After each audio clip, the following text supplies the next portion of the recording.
Hey everyone, thanks so much for checking out Season 2 of the BATTASS podcast. Just wanted to give you guys all a heads up. July is going to be a very busy month for us here because we've got Curse of the White Knight, which is Volume 2 of Sean's Batman book, is going to be debuting, as well as a Kickstarter for a book I'm going to be doing called Bloody Hell. And as that gets closer to coming out, you'll get more information. So thanks so much and enjoy the show.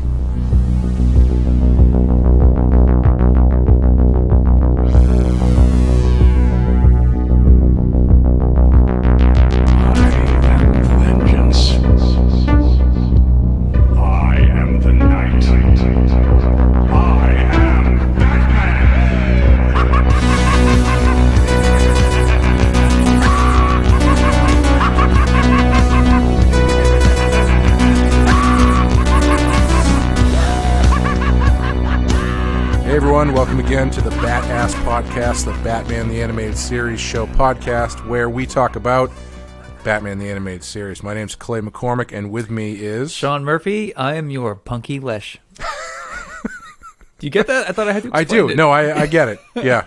So for those who don't understand that, in this episode, one of Tony Zucco's aliases is a guy named Punky Lesh. He has a weird name. Yes. I need an opening. So yeah, the other aliases are fairly normal. And then Sid the Squid is actually used in another episode. It sounded familiar. The guy, that's the man a pretty who killed good name. Joker. Oh, really? Yeah. Oh, that's a good Sorry, name. I'm jumping the gun. Go ahead. That's all right. But yeah, today we're going to be talking about Robin's Reckoning, Part 1 and Part 2. So let's take a quick break, and then we'll get into that.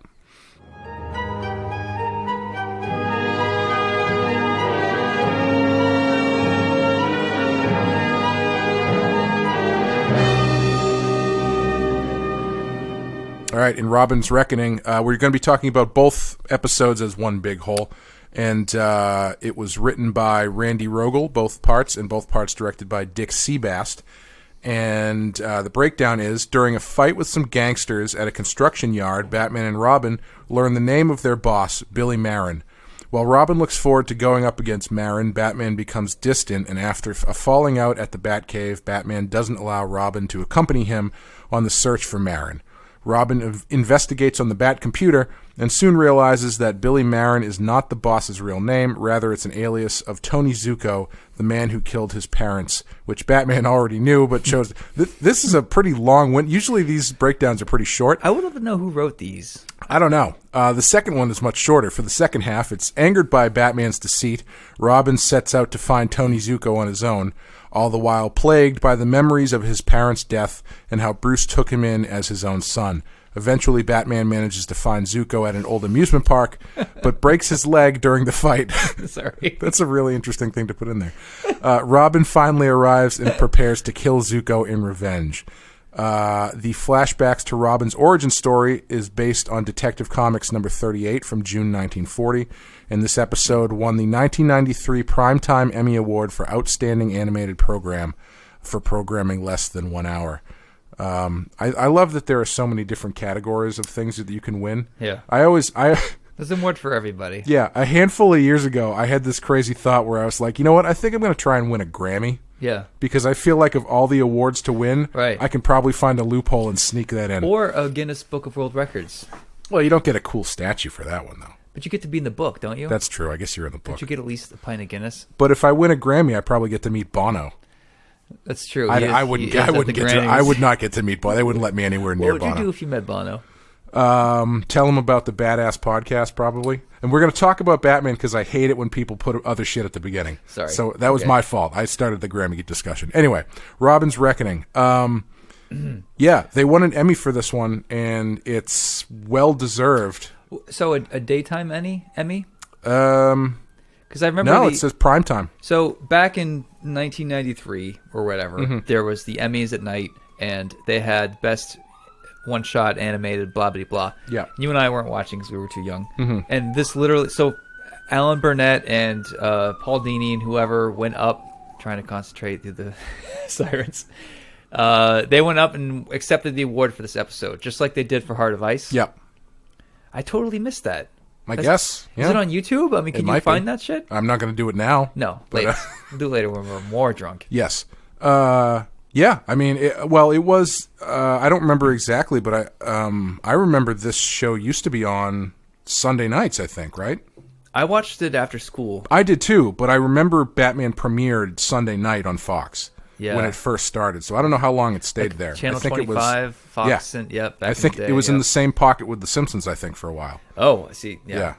But yeah, I think the win is well deserved for this because they clearly brought their big guns out. Yeah. Across the board. Yeah. Animation is great.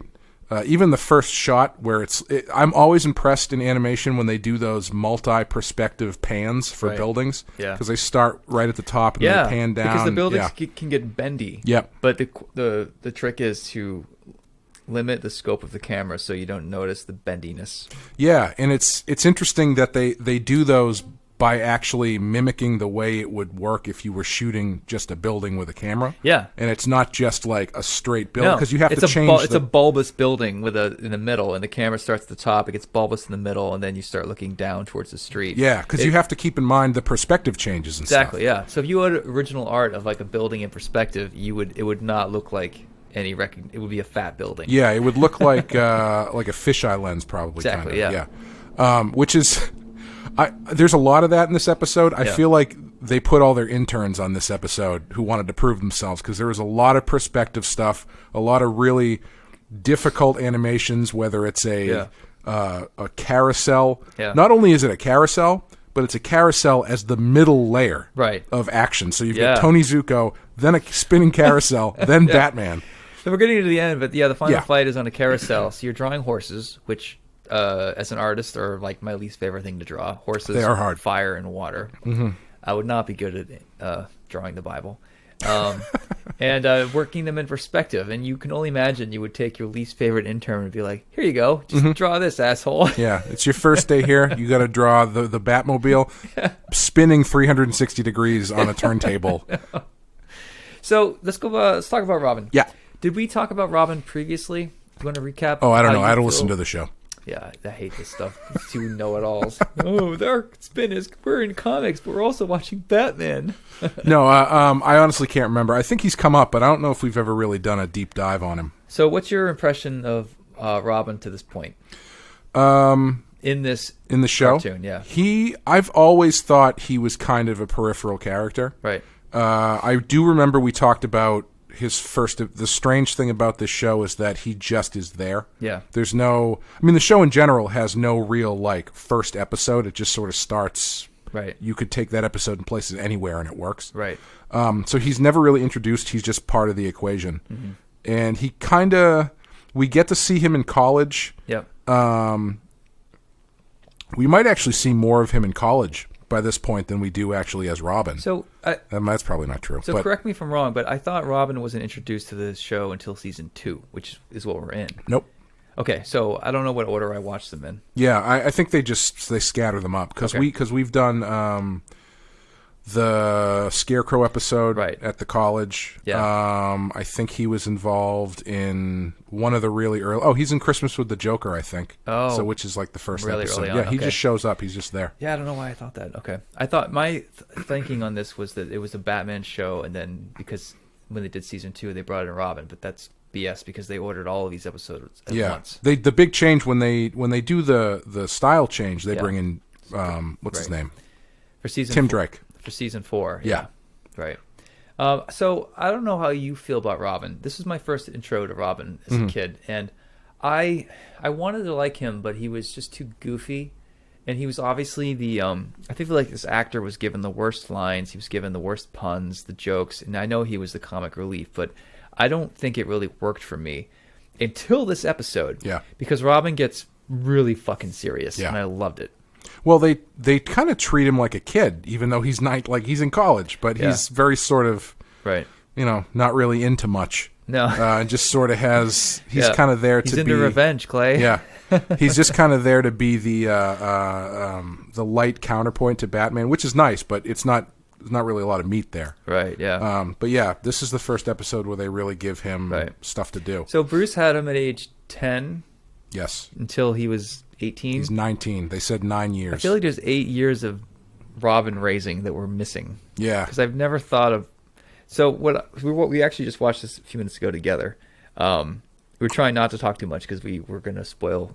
We want to save this for the podcast. Mm-hmm. But my thought was, I feel like my understanding of Bruce and Robin is that it's like Robin came into his life when Robin was 20, and Bruce, as a 35, 40-year-old, it got like kids were shoved upon him. Mm-hmm. He didn't know what to do with it.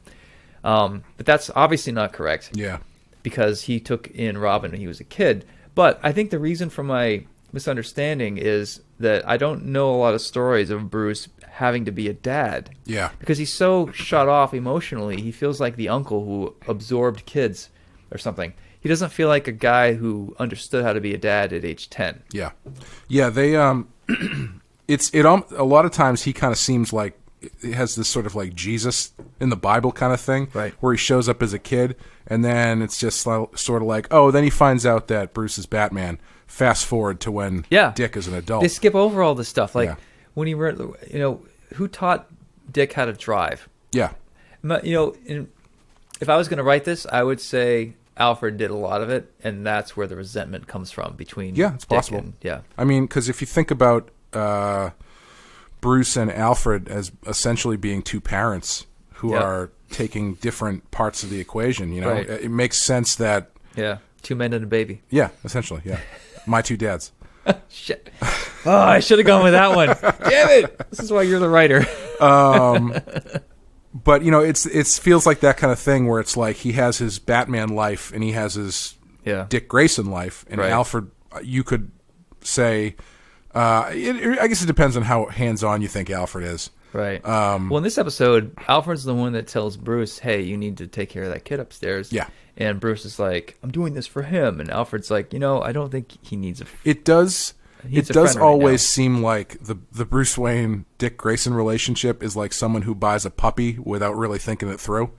Yeah. I find that very offensive, but I can't disagree with it. As the owner of 3 puppies and 1 butler. But you know what I mean, like it has that kind of feeling where it's like Bruce goes to the pound essentially and sees there's animals there. The doe-eyed orphan, and he's like, I need to take this one home right now. And then he brings it home and shows it all the stuff that he bought, and then like 2 weeks later he's like, shit, I gotta deal with this fucking dog. Fucking Robin crapped in his bed again. Alfred's like, you mean Dick? I put him in the biggest, emptiest room of the house that just has this amazing, huge picture of my dead parents in it. What else does he want? Bruce know how to raise Dick? Well, you save that for the Batman Black Label if you want to see Bruce raising Dick. Oh, God. I said that for you. Oh, man. I appreciate it. Go ahead. But yeah, I think there have been like he traditionally, when he started, he was a kid. Because he came from the tradition of the young sidekick, right? Because they decided in the 40s that to make it more relatable, we should put a kid in there. Yeah. But yeah, it seems, and I think there have been a lot of Dick Grayson as a kid as Robin stories. But yeah, I don't know of a ton where it's like, because we were saying during the show, I'm kind of surprised they've never tried to do like a show about Dick. Yeah, like a show about Dick. Yeah, on HBO. No, a show where like Dick Grayson is in high school or something, where he has to like Buffy the Vampire Slayer, where he has to split time between. Yeah, I guess that's kind of what I haven't read it yet, but I guess that's kind of what the Batgirl revamp from the New 52 Batgirl with the redesigned the Batgirl of Burnside that everybody loved. I don't read comics, Clay. Yeah, I know you know this about me. At least that's what I assume it is, because it seems like Batgirl in high school, but I haven't read it, so I'm showing my ignorance. When you said that when we were watching, I thought that's actually brilliant. As of now, there's like an Alfred show coming out, which I'm excited about, because as far as I know, there's a lot of untapped, unexplored things about Alfred. Which, all right, he's a bald butler, but it could be better than that. And if there was like an Archie Comics style dark teen drama like Buffy, and the teen's dad was Bruce, so Batman was a character that would pop in every now and then, but it was basically about Robin. That could make money. I think so. I mean, they did it with Superman. They turned him into a high school student, and they got like 8 years out of that show. 11 Smallville? I think there's 11 seasons. That was on for 11 seasons? Can I check now or? Yeah, go for it. Okay, go ahead. You keep. Here. Yeah, I think the for all of the angst that they get out of the Batman and Robin or Dick Grayson relationship, you don't really see a lot of where that comes from, as far as the him growing up aspect. So yeah, I think that's, and I could be wrong. Maybe they've done this in comics, and I just don't know. Because there's a lot of comics out there. There's 11 seasons. 11 seasons. Holy shit! Can you believe it? I can't. I feel like because they've fucked up Superman movies, you should just give Tom Welling. I mean, he's earned it. What is he doing right now? Nothing. I feel like comics is a pretty fight. All right, we all argue in comics about a lot of things. I feel like we all agree that he's a pretty good actor and he makes a good Superman. In that show, he was fine. Yeah. How? You don't think he'd be good? I don't know. I think right, everyone I think agrees the time, except for Clay. I think the time has passed, unfortunately.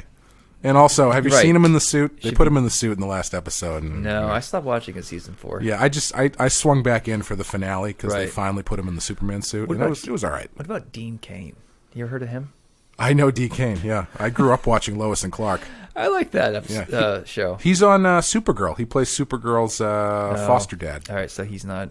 He's been picked through. Yeah. Okay. Anyway, I hope they stick with Henry Cavill. I think that guy's a great Superman. Yeah, I think he got screwed by. Yeah. And Batman Affleck. too. Yeah, thank you, Batfleck. I think that it's not fair. I mean, I'm not a giant Affleck fan, but I don't think it's fair to judge him on this bizarre corporate mess up. I thought he was fine. Yeah. Yeah. I don't know. Yeah. I think the interesting thing about Batman when you see him played in movies is that I think every time they make a Batman movie, it exposes how no one actually knows how Batman should act, because every time they cast, well, maybe with the exception of George Clooney, every time they cast a new person as Batman, everyone goes, no, never, and then they go, all right, he was pretty good. Yeah. So, like, what consists of a bad Batman in a movie? I don't know. You know, that's what I mean. It's they were Michael Keaton when he we're getting off the reservation a bit. Oh yeah, big time. All right, so when Michael Keaton signed on to do Batman, he had come off of Mr. Mom and Beetlejuice. Yeah. And he never knew about the comics people's passion. And he did a convention, I think. So I was reading Tim Burton's bio, I think. And he had no idea how hateful nerds could be. Because the rhetoric was, I don't want Mr. Mom as Batman. Yeah.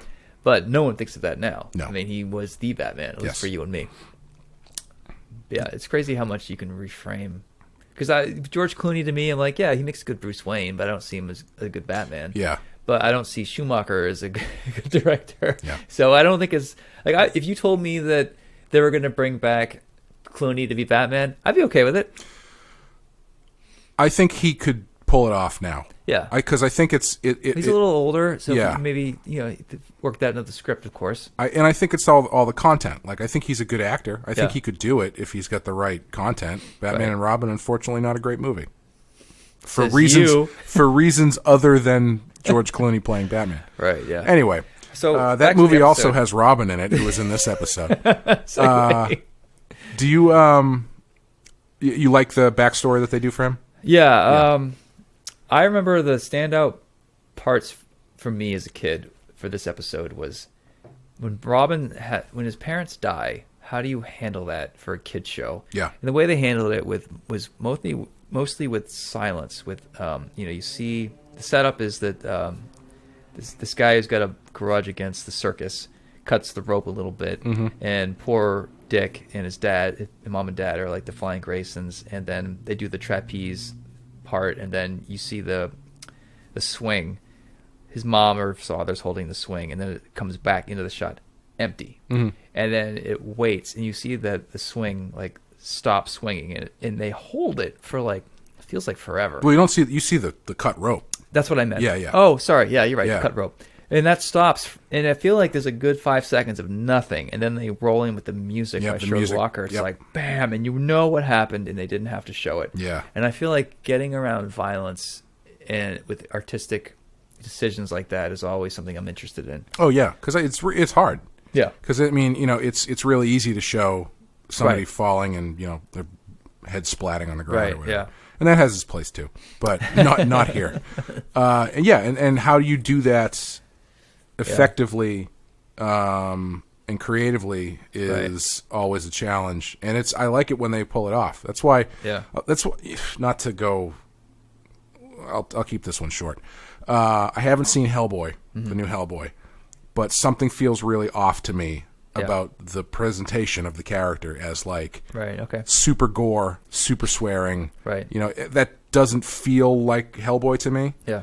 And I think it's too easy to take that character and be like, oh yeah, we'll just dial it up to 11 and be really violent and, you know, saying fuck all the time or whatever. Yeah, that's what the suits do. Like, what are we doing? Oh, Hellboy? Yeah, make it violent. Awesome. End of meeting. It's Deadpool made a lot of money, right? Yeah. Have him say fuck a lot and, you know, put some brains in there. Yep. I could see them doing that. Yeah. But yeah, the way they handle this with the, you know, the silhouettes going off screen and the rope coming back and the music is great. Yeah.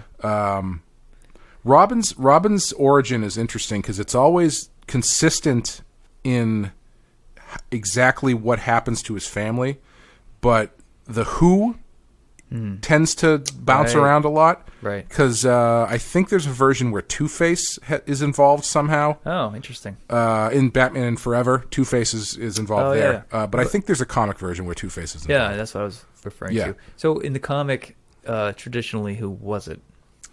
Some guy named Tony Zucco? Let me... Well, you referenced the books when we started out. Yeah. Sorry, let me take a minute. I'll actually look. I think the voice actor that does Zucco is the guy that did the voice for Biff. Yeah, it's Biff from Back to the Future. Yeah. Animated Back to the Future. No, it is Biff. Oh. Yeah. Is it that guy? Yes, it is, yes.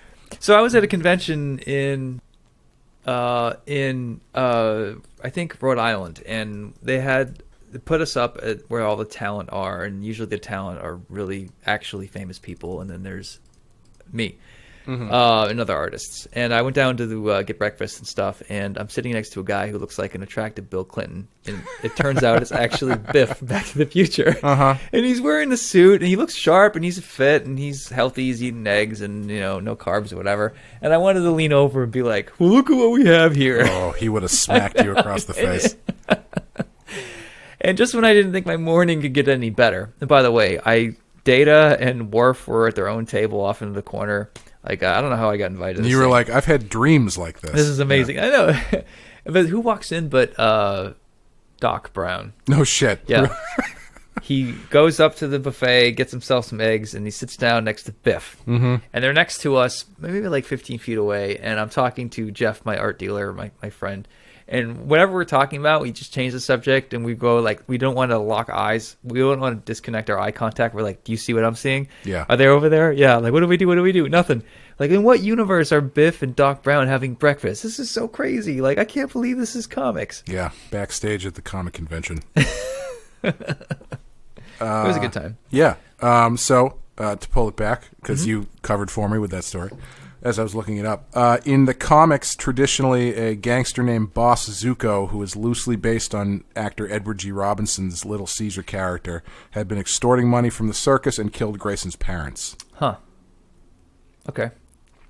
Makes sense. Yeah. Yeah. But yeah, there's been a few different iterations depending on where you go. It's nice. You can interpret it so many different ways. Yeah, every Robin has some connection to Two-Face. I'd have to look it up, but it's like, because I remember there being an issue of comics in the 90s where Nightwing was hanging out with Tim Drake. Right. And Tim Drake had just come off of a fight with Two-Face, and Dick was like, "Oh, you fought Two-Face, huh? That's kind of like the first thing all the Robins have to do is fight Two-Face." It's part of the hazing. Yeah, something like that. Anyway, how do you feel about circuses? In general? Well, so this is the funny thing I was feeling. Sorry, let me fill this out a bit. I love the visuals of circuses, and I love when circuses used to be innocent. But now we are understanding of how harmful they are to animals and green rights activist animal, whatever, pandas. Yeah. Okay, so now when I watch, I like the idea of a circus. I like to draw scenes with circuses, but I feel like when circuses come out in media now, if it's a flashback, we all kind of give it a pass because at some point circuses became evil animal prisons. And I like the warm... I think they were always that. But yeah, okay, fair enough. Yep. I think we just saw how the sausage was made. But Eventually. the way that Robin, the flashback gets around it is like Yeah. the elephant is almost like a person. Yes. The elephant like helps him off the ground. The monkeys are real. I mean, it's a nice, sort of fantasy of what we used to think circuses are, but it's hard to imagine them doing this story in a movie this way now, because I would automatically go, yeah, but those lions don't have freedom. I don't know, because I feel like as much as you're right, I think traditionally in media, circuses are much more of a homey kind of thing like that. Like Right. I think it has more of a. Excuse me. They're trading in nostalgia, not reality. But we all Right. kind of know that, though. And there's always an aspect of like this familial aspect that goes along with circus. Right. Which, to be fair, I mean, I'm sure that exists, but I know what you're saying. You ever met a carny? I can't say that I have. I mean, not in one the you gave traditional $1 sense, to. anyway. I know. All right, I'm going to limit this. Eventually, we talk about Batman. I'm on going to this limit show. this sidebar. I do know carnies. And people that work Of course at you do. They work at Renaissance fairs, or sometimes they're magicians, or they live in their mom's basement. And I don't see it as a. Don't belittle the carny lifestyle, Sean.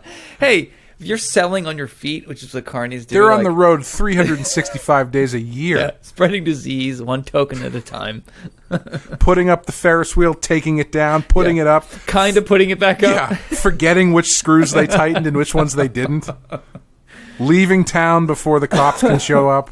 Oh man, no, but just to wrap up, all I was saying was it's nice that circuses and carnivals used to be like, I still want to draw them. It still makes me feel warm, but it's interesting when they pop up in main media, because Dumbo's out right now. Yeah, and if I was watching Dumbo, I'd be like, yeah, I feel bad for Dumbo, but also circuses are evil.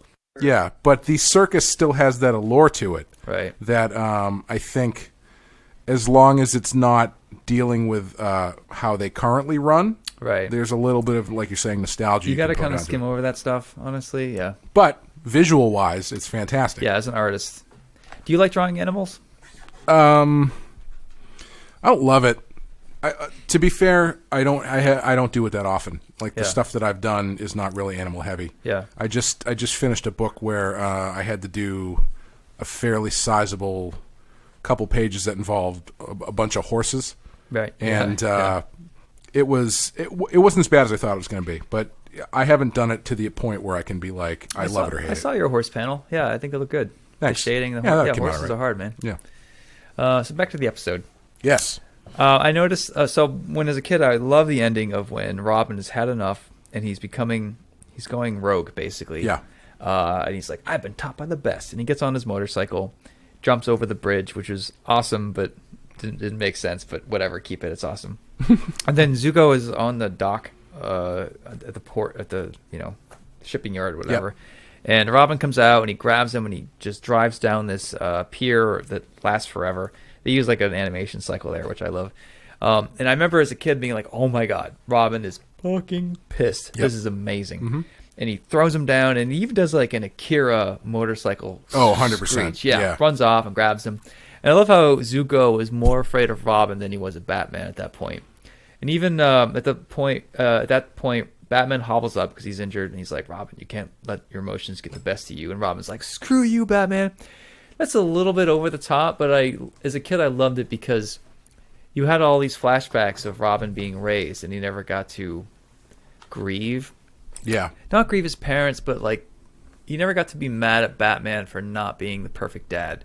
And in that moment, it all came to a head for him, and he got to just like, "Fuck you, Batman." Mm-hmm. And Batman kind of even backs down. He's like, "Oh, I'm sorry." Like he looked like he was going to let Robin do whatever he needed to do. And Robin luckily snaps to it, and he's like, "Oh my god, I'm sorry. I shouldn't have said that. Whatever. Here, take the bad guy." Do you think he would have let him? You don't think he would have let him kill him, do you? Well, at the very beginning, I don't know if you remember, Batman lets this guy fall to his death, and Robin literally saves him. That's true. Batman's. If you wanted to cite precedent of the Batman Begins statement of "I'm not going to kill you, but I don't have to save you," right? This would be a good place to look at it, because they let a dude hang out just by his hands on a steel girder, right, 30 floors up, right, and they just walk away. Well, Batman walks away. Yeah. But did he know that Robin was going to lasso and save this guy? That's the chance you take. It's kind of vague, isn't it? It's kind of vague. It is.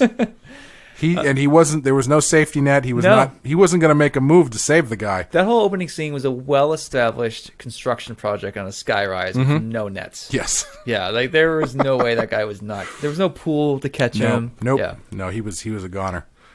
As far as the end though, was Batman willing to let Robin drop him off the dock into the water They actually pull out and they show like a 4-foot story fall. So if Robin dropped this guy, he probably would have died. Yeah. Do you think Batman would let that happen? No. Yeah. Not in this show. Not in this show, Probably in your book. But yeah, no. Yeah. So for those who don't know, I'm doing a book. Yes. What's it about? What else do we like about this? This episode your favorite shot ever. Yeah. This episode has my favorite Batman animation of the entire show. Right. Which is basically the whole sequence with him at Stromwell's place. Right. I don't know why. I don't know if it's the lighting. I don't know if it's the design. Because the flashback, this is a flashback. And flashback Batman's suit is slightly different. Yeah, it's like season 4 different. Yeah, he doesn't have the... although I did notice it changes between episodes 1 and 2. Because in the first episode at Stromwell's place, all that light shines in, so you've got that blue showing up on the light parts, but in the second half, it's straight black. He's got blue on the inside. He's got blue in the inside cape, but he has no blue highlights. I think that's a different animation studio. Probably is. Generally, yeah. Okay. Yeah. All right. It's just interesting because the second episode is much closer to how they do it on the redesign. Because that redesign, he doesn't have any highlights; it's just flat black. Right. Yeah. But the black and blue is very, very first season. Yeah. Sorry, your dog loves to be loved. Yeah, he's a. But yeah, that sequence at Stromwell's house. I don't know if it's the movement. I think it's a combination of things. I think it's the movement. The drawing is fantastic. Yeah. And also the scene in the alleyway when after he's playing craps. Right. Like that Batman is just perfect. It's funny because Batman's playing craps trying to get information, and his costume is very weak. His hustler hobo Joe. Hobo Joe. Yeah. He's like, oh, Zucco, any work? Like it's anybody around here do any crimes? But I'm looking to kill a family of trapeze artists. Anyone know a guy who can do that for me? Oh, I love it. Yeah, but the one shot that always stands out to me is that quick clip of the car at Stromwell's place, the car coming at him and hitting Batman with the headlights. Right. I think it must have been in the opening credits when they redid the credits. It's too beautiful not to. Yeah, it just stands out, and that's my favorite shot in the whole show. It doesn't even look like animated series. It looks like a comic book. Yeah, it looks like it's too well rendered to be the Deco animated series style. Yeah. But yeah, it was amazing. Yeah. The animation, they brought out the big guns for this one. Right. What do you think of Betty Page?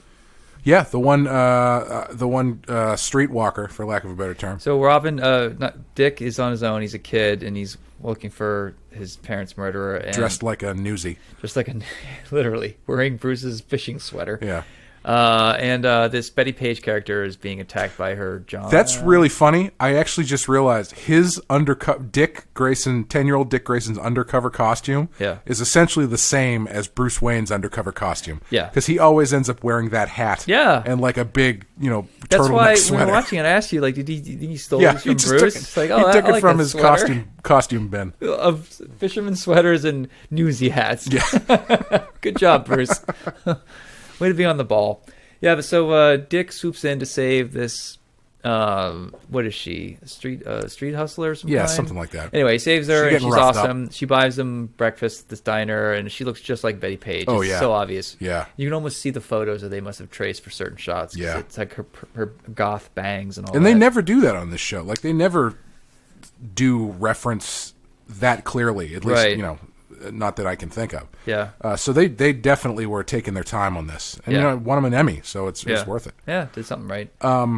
Overall, do you think the story works out well overall?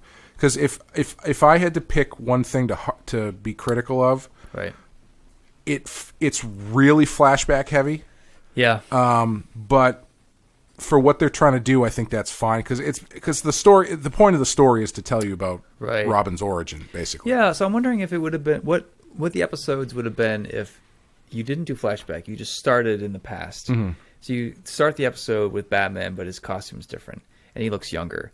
And then there's this kid, and there's this trapeze artist, whatever. Mm-hmm. So they must have thought of that. They must have decided, well, let's skip ahead to their relationship now, because you have some great moments where Robin, when he's a kid, he's hugging Bruce in the mansion, thinking, I should have done something. I should have saved them. And Bruce is like, oh my God, you're right. I did the same thing. And they hug. And as they hug, you cut to modern day Robin going like, you screwed me over. Like, you were lying to me the whole time. I mean, it's such a nice juxtaposition. I think it was worth doing the cut back and forth. I mean, if you go into flashbackiness, you should just lean into it. And I think that's what this does. Yeah. But yeah, there might be a better version of this that I'm not thinking of right now. Well, I think it works too because they do a good job of setting up some of the mystery behind it. Because I really like the way that in that first scene when the guy says, "Oh, I'm working for Billy Marin," and Batman's like, "All right, good, let's leave." And then he's like, "Robin, go get the car." And then when he leaves, he roughs the guy up and gets more info. So I like that he's keeping stuff from him, and then he brings him to the Batcave and says, "This isn't for you." Right. Like that sort of it's effective through not much action to show how Batman is going to actively remove Robin from the situation, which is something that he absolutely would be pissed off about. But what I just thought, and he thinks he's doing the right thing. But that's just what's so weird is like, hey, Dick, why don't you be a superhero like me, fight crime? Oh, you found your parents' killers. Well, don't cross the line. Yeah. Well, which is it? Yeah, I mean, exactly. If there's a version of this where Batman did not want Dick to become Robin, and Dick fought to become Robin because fuck you, Batman. Yeah. And then there's a version of this where Batman's like, you should become Robin, but I'm going to teach you how to be me, but I want you to be better than me. Yeah. But I don't think they made a decision here, or a lot of writers just don't. They just sort of accept the status quo of some kind. If you wanted to go a more, I don't know if cynical is the word. Maybe it's more, I don't know. You can decide what the word is. I think there's a version where Robin isn't pissed off because Batman hid things from him. He's pissed off because Batman doesn't trust him to not go overboard. Right. So is that what this was though? That sounds good. Yeah. But is that what I just watched? I don't know. I don't know if it is because he does get very close to the line. Yeah. And then Batman kind of has to walk him back a little bit. Because that might have been what we just saw. Yeah. I didn't look at it through that lens. Well, because he goes after Batman because that match cut you're talking about. He says, you lied to me. You're being deceitful, et cetera, et cetera. So he's going after him for lying, which is fine and is really easy to track. But I'm wondering if there's another version where he's not pissed off that he lied. He's pissed off that Batman doesn't trust him to not go overboard, which I think that's an argument that you couldn't have until really the end of the episode. Because if Robin's like, well, I don't know. I think maybe it's not for a kid show. Maybe it's a little bit more nuanced because you could have Robin be like, I can't believe that you don't think I'm going to be able to do my job. Right. And then do that in a way where you as the audience go, I don't know if he's going to be able to do his job. You know, still have that gray in there and ultimately have him fall on the side of doing the right thing. Yeah. That might be a little bit too, not complex. What's the word I'm looking for? The intricate for a show like this. Yeah, yeah. So I think it makes sense that they went with he's pissed off that Batman lied to him or, actively pulled him out of the situation. But, I'm thinking a lot about this with Volume 2 is, why does Volume Batman... 2 of... No, I'm serious. You should... Curse of the White Knight. Okay, gotcha. Batman Curse of the White Knight is a sequel to Batman White Knight. I've got Nightwing in it. I've got... I do find a way to touch on Jason Todd at the end. Spoilers. But my thought was, Batman seems to want kids... Jason Todd is the Joker, right? Yeah, no. And he's not as real either. Breaking Batman news. seems to want to surround himself with family, But then he's worried they're all going to get injured, so he tries to go alone. Yeah. And I don't feel like this is squared with a lot of stories I've read about Batman. Mm-hmm. It's like, you're supposed to have a Robin, but if he's distant and cut off from Robin, then why even have a Robin? So Right. I don't know. So my best guess is Bruce knows, like his logical side knows, I should have family, I should have help, I trust these people, I'm going to need them. Mm-hmm. But then in his darkest moments, he's like, fuck this, I'm doing it alone. Yeah. And that's where he's always sort of struggling, was how much do I let Robin or Batgirl or whoever in on this, and how often do I just like flip the tables and go off by myself? Well, do you think he's doing that because it's easier to do it by himself, or because he's overly protective? I think he's overly protective, and I think that he's unstable. I think he changes his mind a lot, and I think that's okay. Yeah. Like, it doesn't bother me that Batman doesn't always know how to be Batman. Right. With any given story. I think he freaks out, he makes the wrong decision, he apologizes later. Like, I think that makes it more interesting. Yeah. Like, the idea of Batman always knowing what to do, to me, seems kind of boring. Yeah. And a lot of people seem to write him that way. Yeah. You know, we were talking about it a little bit on the heels of the Zack Snyder thing, talking about how, you know, of course Batman kills people, wake up. Right. And there being this big argument or discussion about whether he does or he doesn't. It seems like there's a very black and white line there. Right. And while I do believe that he doesn't kill people, and I don't think he ever actively has in the comics anyway. Right. For me, I think I'm kind of in line with what you're saying, where I feel like Batman is open to more of an evolution from what he was when he started to what he is now. Right. Like, I don't love the idea that Batman is basically just the Punisher, but he doesn't kill people. Right. Like, I don't love the idea that he's the I am vengeance thing.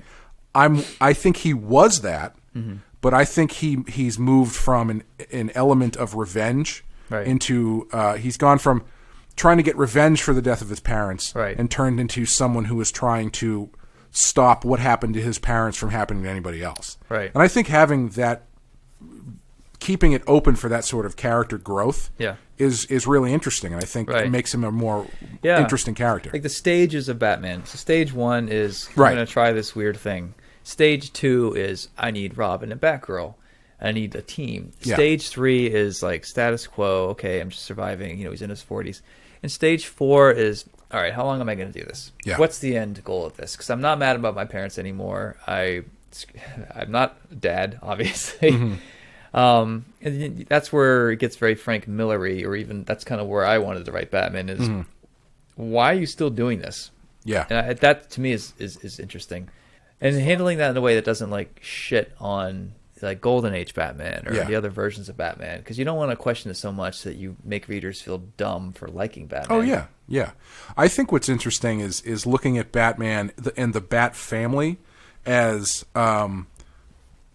if from more from a Bruce Wayne perspective than from a Batman perspective, right? Because it's almost, because I wonder sometimes the way that a lot of people write him is he does have this sort of not antagonistic relationship with people, but it's sort of like, you know, he's the grumpy dad and all the kids kind of have to band together. Yep. Yeah. And it makes me wonder, why did he do this at all? Right. Like, why did he decide to bring Batman or bring family in? Bring family in. Why has he gone through three, 4 Robins and like a bunch of other sidekicks? Because he's self-destructive and he hates himself. Well, no, because what it feels like to me is like, this is maybe getting a little too heady, but let's do it. It feels like someone who is replacing the idea of having a family, which is they call it the Bat family, right? Right. But it's that kind of person that maybe you went to high school with, or I went to high school with, who does what they think they're supposed to do. So he has a family, but he fucking hates it. That's like what I was saying. Yeah, he doesn't do it because it's what he wants. He does it because he thinks it's what he needs to do. I don't know how to do this, but a normal person has family, right? Yeah, and being Batman is the only thing he knows how to do. He has this weird misfit family. It's like piecemeal for him, and it frustrates him as much as it satisfies him. And it's never a question he's actually able to answer. Yeah. But it's just, that's how messed up he is. Yeah. You know? And it's interesting. It's a fascinating look at it, because I go back and forth on the straight antagonism between Batman and Dick Grayson. Right. because I feel like I don't know. I think there has to be some sort of love there in order for this to exist as long as it has. Yeah.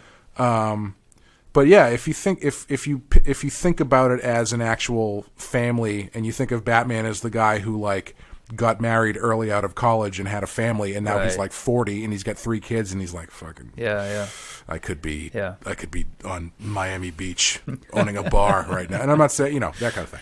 What's funny because I love Batgirl, but she to me always seemed the most healthy because she has a dad. Yeah, she's not broken. Like, is that healthy though? Because she has a dad, but she chooses to hang out with Batman.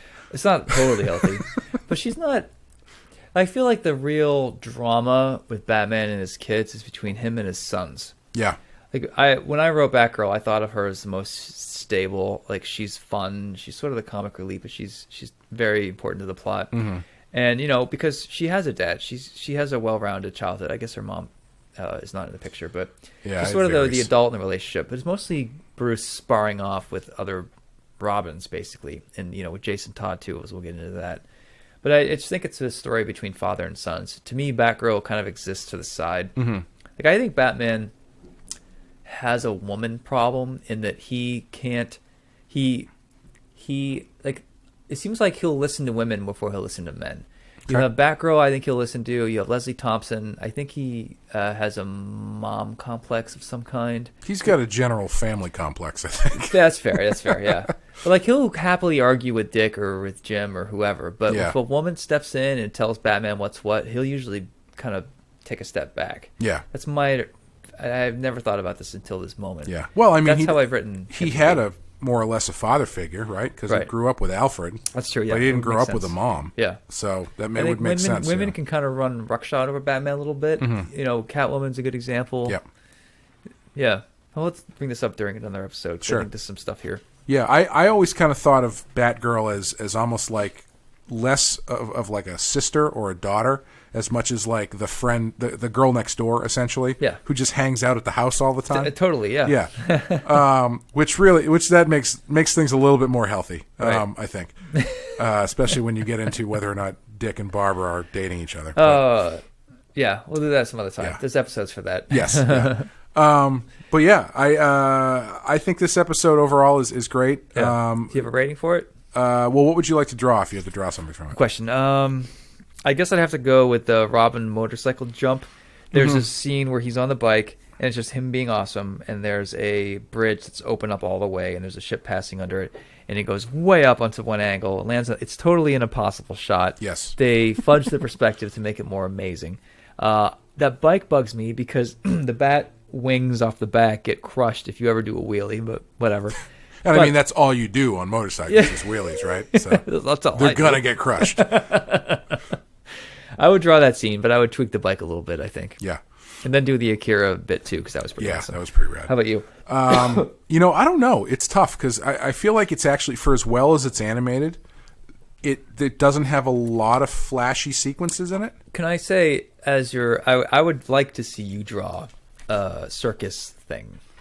Okay. Like with elephants and the family like waving goodbye. Yeah, I'd be down with that. I could do circus stuff. Well, okay. What would you, other than that, what would you do? I don't know. I mean, my first instinct would be the stuff at the, what's his name's house? Stromwell's house. Oh, yeah. The heavy, but I mean, that's an easy choice because it's all like heavy shadows and dramatic lighting. Yeah. I was saying there's a shot, it's not from there, but there's a shot at Wayne Manor where the only background is just a giant window and then the light that it casts on the ground. You told me you did a whole book like that. I turned to you and I was like, I love that shit because I just did a book where I did about 8 pages that were just that. It's a grid of a window of 8 by 8 and nothing, dramatic lighting and super easy, quick. Like, it's like a perspective grid. Yeah, it works. It's fantastic. It probably should have gone quicker than it did, but for me. But it's great. It's instant drama. That's true. It works well. Yeah, I think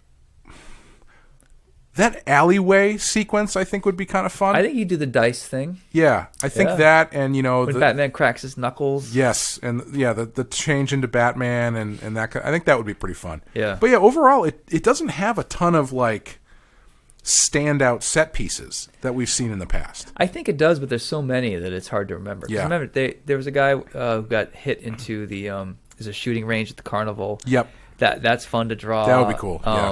The lighting stuff you mentioned, the diner with the kid and Betty Page. Batman standing in the second floor while the criminals are meeting in the first floor, and they start shooting up through the ceiling. Good job, Batman. Yeah, great plan. Way to creep around quietly up there. I thought he was supposed to be the best. There's, according to Robin, Yeah. there's so many great set pieces that I feel like you get lost. Yeah, I would like to do. I'm just kind of spitballing now, but I would like to do something with Robin in that final sequence, like because I don't actually know if I've ever really drawn him before. Right. Not seriously, anyway. Right. So something with his standoff with Zucco at the end, I think, would be kind of fun. Did you ever read Tim Sale's Batman where Robin dies? I think it's Dark Victory with Jeff Loeb as the writer. No, he dies in that? I've read Dark Victory. I don't remember him dying. No, he doesn't die. I apologize. His parents die. Oh, okay, yes. Issue 2, I think, is like the sequence at the fair. Sorry, the the circus. Mm-hmm. And Tim, he's such an amazing storyteller. He uses space so well. He has like a 3-panel, 2-page spread of like horizontal shots, like top, middle, bottom, and it's like all silent, no dialogue, and it's basically the scene we just got. But the way it leads the eye is the way that Bruce stands up in the crowd at the far right. Yeah. And the Robin's parents missing from the swing in the far left up above. It's such a design masterpiece. And I know this doesn't help if you're not holding it in front of you. Yeah. But I remember being blown away by that. Yeah, actually, now that you say that, I think I would like to. I would like to. I'm being very wishy-washy about this, but I would love to take a swing at Dick's parents dying. Because I think you could do some really fun stuff and how you could build the tension visually and all that kind of stuff. I think there's a lot there you could kind of sink your teeth into, actually. Well, I mean, honestly, with White Knight's success, I plan on blowing out the universe a little bit, hiring people. So I'd love to get you on a book to tackle some stuff. Maybe you can do your Bane story finally. Yeah. Good thing I didn't kill him yet. Oh, wait, I do. Or do you? Do I? I don't know. You'll have to buy the book to find out. It can be Bane's evil sister. We'll talk about it later. All right. What would you give this as a rating? That's tough, actually, because I want to say 5. So you're in between a 4 and a 5. Yeah, I'm between a 4 and a 5. I think that's a good way to put it. Because I think it's great. I think the animation is great. The storytelling is really good. It's a show for kids. Yeah. Right. Come on. Well, no, I'm just trying to think. I'm trying to think about, like, put it up against, like, Heart of Ice. I think Heart of Ice has more complex things going on than this one, maybe. But I think, let's put it this way. I'll give it a 5 because I think it's probably the best 2-parter we've seen so far. Granted, yeah. Yeah. For that reason, I think mathematically I'm going to give it a 5 just because I think of all the best episodes, this is definitely one of the best 2-parters. Yeah. I have maybe a few niggles with it, I guess, but honestly, for a kid show, it's a 5. Oh yeah. I would agree. I'm just I'm being too hard. You can't turn off your inner editor, man. I'm sorry. I was talking about Star Trek Discovery earlier today, and I'm really critical about that show. So I'm writing Curse of the White Knight, and I'm giving Clay all my scripts, even before my editors see them. And so if you want the spoilers, come to me. Go to Clay, and I get my best notes from Clay, my content editor. And I gave him issue 5, 6, and 7. I thought 5 was done. He gave me more notes on 5, which were great. I thought 7 would be the problem because it's kind of like the Dark Knight of the Soul issue. But 6 he gave me so much grief on. And not grief because I want his criticism, but it took me like 3 days to rewrite and like think about what the story was trying to say. And you have to go deep to fix. I had to fix things in every other issue to fix that. So I gave him the polished draft. And then I sent him 5 minutes later another one, and then 10 minutes later another one because I was up till like 11 p.m. fixing this shit. And then I wake up this morning to a whole new set of notes. But you had this talk me off the ledge. Like, first of all, don't pull the trigger. It's fine. Whatever. But you should totally rewrite this scene. That's not what I see. But the point was, The content was fine. It's just the way that you said it needed to be tweaked. Yeah. Because of, you read the notes. I don't need to go through them again. No. But you know what I mean? Like it was all there. All the changes you made were good. Yeah. It's just there needed to be they needed just that extra whipped cream on top. So I agree. And I'm kind of playing it up just for the sake of showmanship. Because it's a really important episode. Yeah, like you need to know why Azrael's doing this, why Batman's doing that, why this, why that. Like you need to sort. This is the issue to spend time on, and I think I've spent about a week of 8 hours a day trying to work on this thing and tweak it. And I thought issue 7 would be the one that you would ream me for, because it's got a lot of dialoguing by Batman talking about why he's being Batman, and you were like, that's fine. But going back to issue 6, I was like, I thought I was done with this, but. All the notes you said were correct. I'm glad that I have you helping me. But it totally broke my soul that night. And I just I can't. I need to. And I fell asleep face down on the couch in my wife's lap. I woke up 30 minutes later and I actually had I know how to fix. I must have dreamt about fixing your notes. Oh my God. Notes. I didn't know I had this much power. I know. I mean, man, Clay knows what he's talking about. He's my customer. If I can't please him, there's something wrong here. I need to fix this. I don't want to get by on the fact that I'm, Sean Murphy doing a Batman comic that's a seller. But I want to still keep it real, and I need to listen. So thank you, Clay. Oh, you're welcome. I'm glad I could be a part of the process. Sorry, that went on for a little bit too long. We got feedback. People like this sort of behind the scenes stuff, right? Yeah. No, I think they enjoy it. I mean, it's fun to talk about. I'm glad to be a part of the process, and I think it's I as long as I'm helping, you are. Then I'm happy to do it. Yeah. But the second I stop helping, let me know, and I'll. No, there's some stuff where you and I differ on. It becomes just. What do you prefer, this or that? And I like to go over the top. You like to be as subtle as possible. It's usually a divide that we have. But I know when I think my note to you about your last set of changes was, no, I'm not annoyed. Thank you for telling me. I'm going to fix this. I'm just glad that the issue can be drawn. I don't have to move anything visually around. I can draw this and I can tweak the dialogue later, which is you're coming to the final stages of editing when you can improve the art and then tweak the dialogue later. So I'm happy to be at that spot. It just didn't occur to me that issue 6 would be such a problem because I thought it was pretty good. But then you showed me that it wasn't. No, that's not true at all. Because it is good. It's just, it's... I noticed in your response, the next couple emails, you would pat it a bit more, good job, and then blah, blah, blah, oh, hilarious the way you did that. Yeah, dude, thanks. I'm not going to kill myself. I would never be disingenuous in an email about script notes. No, it's just like I said, it's all there. It was all there. It's just a matter of the way to the dominoes. Yeah, the song is written. You just have to put the band together to play it. Right. You know what I mean? Yeah. Thanks for being my band manager. Yeah, anytime. Drummer. Whatever. That'll be 10%.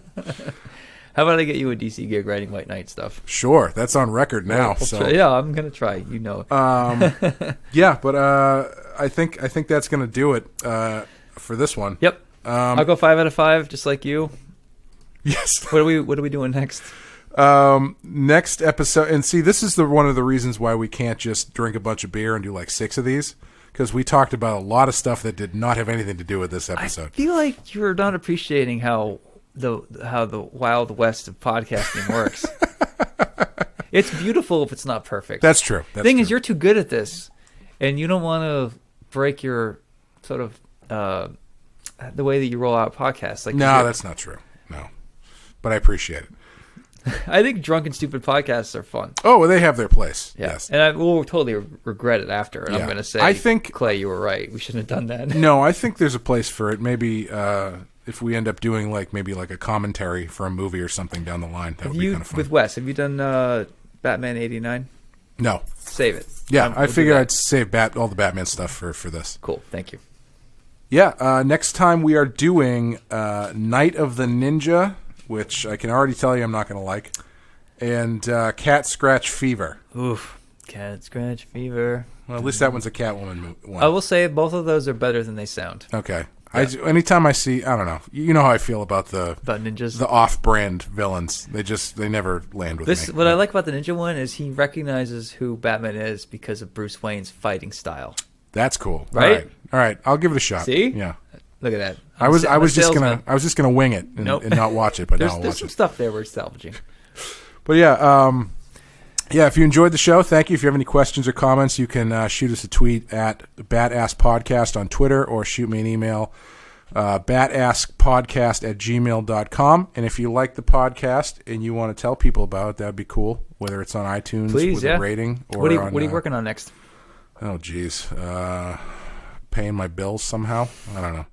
Writing notes for issue 8 for you is what I'm doing next, I think. I didn't give you issue 8. I know. I'm just You're clearing just making notes already? yeah. First of all, first page, all wrong. You haven't gotten it yet. Well, I'm sorry. I gave you the inside look about my process. Your process sucks. All right, man. Well, it's been fun. Yeah. Anyway, thanks for listening, and we will catch you next time. Bye, guys. Bye. Let's have a good time.